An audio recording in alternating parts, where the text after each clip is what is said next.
So a couple weeks back, I was lucky enough to go to Amsterdam. I was there as part of my stand-up tour. We had an absolute blast, sold out the show. Thank you to everybody who came and made the show special. But the best part was the next day because I had an entire day off in the city. So I spent it on a bike, exploring and getting super stoned in the sunshine. I actually even strapped my iPhone to the front of my bike just so I could record how beautiful the city was. I mean, look at this footage. You know, the Dutch really did colonialism right. They pillaged the world, built one nice city, and then tapped out. Going to Amsterdam is like visiting a rich friend's house. Man, the stuff in here is really nice. Don't ask where the money came from. So after a full day of exploring, I was exhausted, I was hungry. It was finally time for dinner. And since I was on vacation in a city I knew I wouldn't be back to for a while, I wanted to make sure I got the best food in Amsterdam. So I opened up my phone and I started scrolling through the ratings. There was one restaurant that had a 4.9 average, gold standard, but it was all the way across town. There was a closer restaurant that had 3.8 stars, but of course I couldn't eat there. Puh, under 4 stars? I'm not putting trash in my body. But the closest 4-star spot nearby had no reservations available. So I spent an hour like this, standing on the sidewalk, stuck on my phone, trying to find the perfect place to eat using the power of the internet. And by the time I looked up from my review vortex, the sun had gone down, my stomach was grumbling, and I gave up and I walked into a restaurant right in front of me without even looking up its rating. I just had to fucking eat. And you know what? It was delicious. It was actually the best meal I had on my entire trip. And a few days later, I happened to walk past that 4.9 star place across town I didn't make it to. And you know what? It was a boring ass tourist trap. But I almost schlepped across town to get to it because the rating said it was the best. Like most of us these days, I rely on online ratings a lot. I check Rotten Tomatoes before I see a movie. I look up my doctor on health grades. I've even spent hours digging through customer ratings for a goddamn toothbrush to make sure I buy the perfect one. And just when I think I'm off the rating roller coaster, I step out of an Uber and the app prompts me to rate the driver, or I get an email from my dentist begging me for 5 stars after my root canal. And I start to wonder, are these ratings actually helping me have better experiences or buy better products? Or are they just ruining my fucking life? Well, before I dive into the answer to that question, if you want to support this channel directly, I'm not going to ask you for a rating, but I will ask that you consider supporting us at patreon.com/AdamConover. And if you want to come see me live on the road, coming up soon, I'm headed to Oklahoma, Washington State, La Brea, California, and we're going to add a bunch of new cities soon. You can always get my tour dates and tickets at adamconover.net. So in the days before the internet, if you wanted to find the best restaurant or movie or experience, you had to ask a friend, look it up in a guidebook, or look in these really old-fashioned things called newspapers. The reviews in those books and newspapers would be written by professionals whose entire job it was to be an expert in the thing that they were reviewing. There were travel guides like Rick Steves, restaurant books like the Michelin Guide and Zagat, and film critics whose reviews were so famous they literally affected the culture. Siskel and Ebert literally coined the phrase, 2 thumbs up. These dudes were just 2 newspaper writers from Chicago, but their opinions on movies were so finely honed and influential that everyone listened to them. But now, all those people and all of their thumbs are dead. Kaput! R.I.P. Okay, Rick Steves is still alive. Now he does documentaries that teach boomers about fascism. That's cool shit, Rick. 2 thumbs up. But think about this. Back in those old days, if there wasn't an expert who had written about the particular thing you wanted to buy, you just kind of had to wing it. You were raw dog and retail, baby, just straight up purchasing something sight unseen. Whoa, that's living, baby. Sometimes the thing you bought was great and sometimes it sucked. And when you got something that sucked, well, hell, you wanted to tell other people about it so they didn't make the same mistake, right? Humans have a natural need to share information like this. So when the internet was born, a bunch of companies came up with the idea of monetizing that need. We love saying what we think so much. These companies realized they didn't need to pay an expert to share their opinion. Our dumbasses would log on and do that valuable work for free. So companies like Yelp and Goodreads and IMDb sprung up to aggregate your reviews into ratings and profit off of them. And as these ratings became more and more normalized, we started rating everything. Suddenly, we don't bat an eye at being asked to rate everything from a paper towel to a poop knife. You know, one guy gave this poop knife 1 star because, according to him, it's a sad day when you're reviewing poop knives. Man, that's not a 1-star review of the poop knife. That's a 1-star review of your own life choices. Frankly, I give myself 1 star too, because here I am reading all the reviews on a poop knife so I can make a joke in a YouTube video. I don't even know what a poop knife is and I'm doing this shit. So ratings like this are everywhere now, and looking at the average star reviews of a product can feel helpful when we're trying to make a buying decision. But you know, the problem with the wisdom of the crowds is that sometimes the crowd is dumb as shit. Like, if you want to find a book to read, you might hit up the Amazon-owned Goodreads list of best books ever. But you know what you won't find on that list? Moby Dick, which clocks in at an average of 3.5 measly stars. And look, I'll admit, Moby Dick is not for everyone. I love florid poetic description of whale dissection, but not everyone does. But no matter what you think about it, Moby Dick is a significant piece of American literature, and love it or not, it has a value and a meaning that cannot be captured in a single average star rating, especially when that average is partially created by some truly insane 1-star reviews. Like, if you click through to the actual reviews of Moby Dick on Goodreads, you will see a 13-paragraph 1-star treatise by someone named Faunch, who is apparently the 78th best reviewer on Goodreads, but who insists that Moby Dick is difficult to read in such a way that each page is hell. That's funny, that's exactly how I felt reading paragraph 11 of Faunch's review. I don't give a Faunch what somebody who can't edit their own review has to say about a book's editing, so why would I let this person's opinion affect my own? I don't know, and yet I do. All of us do, because when it comes to stars, you get to affect the average no matter how dumb your opinion is. And that brings me to another big problem with online ratings. They're easily manipulated by bad actors, or in other words, assholes. IMDb for movies, Steam for video games, Goodreads for books, all of them struggle with a practice called review bombing. Review bombing is when a bunch of people coordinate leaving negative reviews in order to tank a creative product they don't like, oftentimes for political reasons, before even watching it or reading it. This happened to Cecilia Rabas on her debut novel, Everything's Fine. This novel was about a, quote, black woman working at Goldman Sachs who falls in love with a conservative white coworker with bigoted views. Now, 6 months before this book even came out, someone posted a summary of it online, and suddenly the Goodreads page for Everything's Fine was flooded with 1-star reviews calling the book racist. But none of these people even knew if the book actually was racist because none of them had read the fucking book. Instead, they tanked this author's debut novel just because they didn't like the blurb on the back. They literally judged the book by its cover. And you know, it's not just triggered right-wingers who do this. Elizabeth Gilbert, the author of Eat, Pray, Love, had to pull an upcoming novel from publication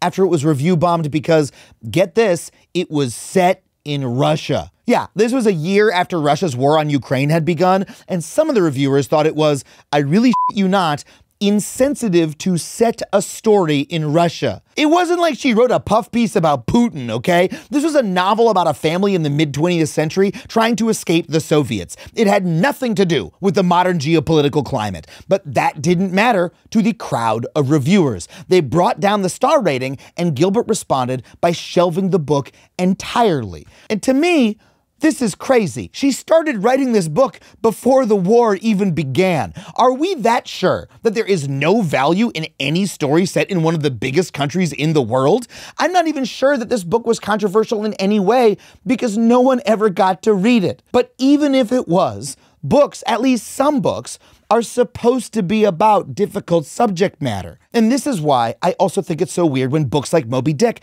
have low star averages because they're difficult. Yeah.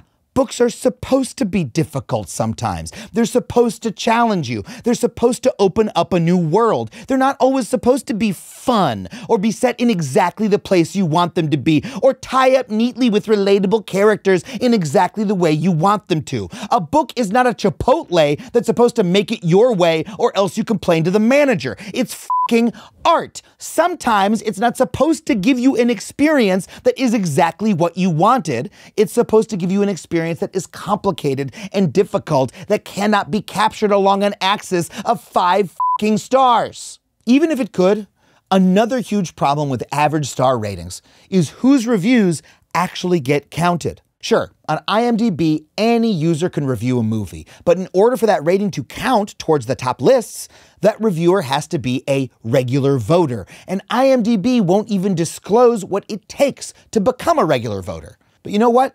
We can guess that most of those regular voters are men, because while it's not obvious to most users on the site, on IMDb, reviews from men outnumber reviews from women on 90% of films. And that might be why The Hangover has a 7.7 average, but beloved turn-of-the-century classic Legally Blonde only has a 6.5.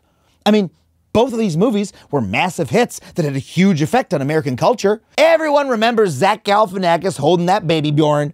But the phrase bend and snap was so iconic, they turned it into a song in a Broadway musical. But The Hangover is a movie for men, and Legally Blonde is a movie for women. And since more IMDb reviewers are men, it looks like a worse movie. When you look at IMDb ratings, you assume that you're seeing what movies average people like best. But what you're actually seeing is movies certain people measured by a hidden criteria like best. And I don't want to shape my viewing patterns on what one tiny part of the global population thinks of something. That's a recipe for making all of our art more boring and more one-dimensional. But okay, what about restaurant ratings? Sometimes you're not trying to evoke a deeper understanding of human consciousness, you just want a damn burrito.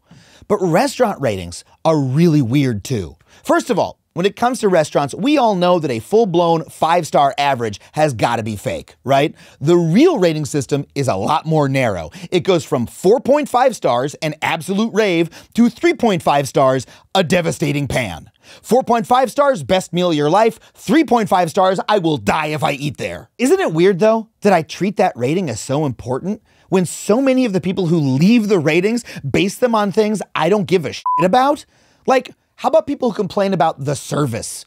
Complaining about the service is for Lucille Bluth-looking old rich people who only care about how polite their servants are. I don't care if the waiter throws the plate at my head, as long as the food that's on the plate is good. And I cannot tell you how many reviews I've seen of dive bars where people complained that the bartender was rude. Of course they were rude. A dive bar is like a theme bar where the theme is everything is in here. And also, you were doing coke in the bathroom with your friends and you didn't tip on your Long Island iced teas. Of course they were rude. You were being an asshole. But the user base of apps like Yelp care about the service so much that the places with the highest average star ratings don't wind up being the restaurants where you can get the most delicious or interesting meal. No, the restaurants with the highest average ratings are the ones that serve the largest number of normies adequately without making Stephanie mad. Average ratings reward mediocrity. The same food made the exact same way, the same decor, the same perfect service. But what if I don't want an inoffensive mimosa and eggs Benny served quickly with a smile? What if I want an interesting restaurant that takes risks, serves interesting food made with care in a way that I've never had it made before? Well, Yelp can't give me that, because if it did, Stephanie would rate it 1 star, the server was rude, and I couldn't understand the menu. But you know who could? The real-life restaurant reviewer who understood food and culture, but who Stephanie replaced. But the urge to distill everything about life into just one dimension, to quantify and reduce every part of human experience into an average star rating, has infected so many parts of daily life that we are now often being asked to review other human beings. And that is where this shit gets really dystopian. You know, nowadays, feels like every time you have an interaction with somebody, you are asked to review them. After a customer service call, after a visit to the gynecologist, and most famously, in the gig economy, after you use an Airbnb or an Uber. And this is the worst. I mean, how am I supposed to give an accurate review of another person's behavior on a 5-star rating system when I can't even review Moby Dick correctly? You know, a lot of the time, these ratings feel like the app is holding a gun to the worker's head and then handing me the gun, because we know that the worker will get fired if we give them anything less than 5 stars. Like, no, I didn't love that my driver was smoking a blunt and hitting 95 on a surface street, but I don't want to decide whether Giovanni M. can feed his family, so I give him 5 stars. At least he offered me a puff. I don't want to review Giovanni. He's just trying to make a living, okay? You know who I'd rather review? Uber itself, because they gouged me with surge pricing. Their customer service is notoriously terrible, and they treat their workers like shit. They misclassify them to avoid paying benefits. They short their drivers. They even use AI algorithms to pay certain workers less than others. But you know who I can't review? The CEOs who created that bullshit. Huh. Maybe if there was a way to rate, review, and hold CEOs accountable, the United Healthcare guy wouldn't have gotten a 3-bullet rating. Now, real quick, I just want to let you know that that headline came from this video's sponsor, Ground News. You know, Ground News' ratings are actually really useful because instead of just a user average, they do an objective study of each news source to give them factuality and bias ratings. For instance, if you look at this story about prosecutors trying to give Luigi the death penalty, it's being reported almost twice as often by left-leaning publications. And it's really useful to know that. You can also click on the bias comparison button to learn more about how each group covers the story. And it's really helpful to understand the biases in the news, especially when the reporters are talking about real people whose lives are affected by public perception. So if you want to understand how bias affects your news, check out Ground News. You can get 40% off if you use my special code FACTUALLY. Go to groundnews.com/factually. Now, rating workers really sucks, but you know what makes the system even more f***ed up? They rate you right back. And that makes these ratings even more useless because it means that we, the customers, are terrified to leave accurate reviews. Like, let me tell you a little story. One time, a couple years back, I went to an Airbnb with some friends. Our plan was to swim in the pool, do some mushrooms, and take a walk in the mountains. But when we got to the Airbnb, we realized that without mentioning it on the listing, our host was a born-again Christian who had turned his entire house into some kind of conversion experience. There were giant crucifixes everywhere, the house was blasting with Christian music, and I was pretty sure I was going to go to the bathroom and find Jesus Christ himself on the toilet. And again, I have to be really clear, none of this was on the listing. The man had kept all of this a secret, probably because he knew people wouldn't like it. And we did not like it. A few of the people in our group were Jewish, the rest were atheists, and none would have agreed to stay the night at a Christian camp for 30-year-olds. Was our mushroom trip really fucking weird and awesome as a result of all this? Yes. But did it still suck as an Airbnb experience? Abso-fucking-lutely. But you know what? When I told my friend who booked the place that he needed to leave a bad review to warn other people, he said he wasn't going to because he knew the Airbnb host was going to review him right back. That's right, he was scared of retribution, which is probably how we wound up at that Airbnb in the first place, because none of the people who went before us felt they could be honest in their ratings. The truth is, you simply cannot trust star ratings. They are left by people who live in fear of the business or of Jesus smiting them, or both. But you know, the biggest reason I hate star ratings is that I think this constant chase for perfection is actually making us fucking miserable. When we check online ratings, we find ourselves always questing for the best experience, the best Airbnb, the best restaurant, the best goddamn toothbrush. And that leaves us constantly dissatisfied, or worse, unable to choose, worried that if we don't pick exactly the best thing, we'll be committing some massive mistake. In our desperate search for the best, we wind up paralyzed by choice, just like I was on that street corner in Amsterdam. And let me tell you, I've struggled with that paralysis a lot lately. But you know what's finally cured me of it? When I started wondering, why do we need to have the best experience at all? I mean, isn't there something to be said for a solid 3-star meal or a 2-star movie? So much joy in life is found in the mediocre. I mean, think back to being a kid at Chuck E. Cheese. The food is shit, the place is too loud, someone pissed in the ball pit, and yet here you are with your family. Your mom and dad let you eat an entire disgusting pizza and watch a horrifying animatronic rat show. You go home fulfilled. 3 beautiful, perfect, transcendent, mediocre stars. I mean, even bad experiences can make our lives better. The movie Cats, did you guys see this shit? It was objectively the worst movie I have ever seen. And yet when I watched Skimbleshanks the railway cat do a jig on that CGI train track while a bunch of stoned teenagers made cat noises in the seats around me, objectively, that was an incredible movie-going experience. And then there's the restaurant that you pop into, not because it was the best in the city, not because it had a 5-star rating, but just because it was the one that was right in front of you. The restaurant that was memorable because it was your choice and no one else's. When you let these less than perfect experiences back into your life, you start to have the interesting life you were trying to get from reading reviews and chasing perfection in the first place. Now, sometimes we really do need a recommendation to make a decision. And when we do, I have a little suggestion. What if you asked a human being? You could ask your friends. You could ask the hotel concierge. Even better, you could ask a professional critic what they think. You know, critics used to get a lot of shit for ragging on movies and restaurants and, being fucking nerds. But you know what?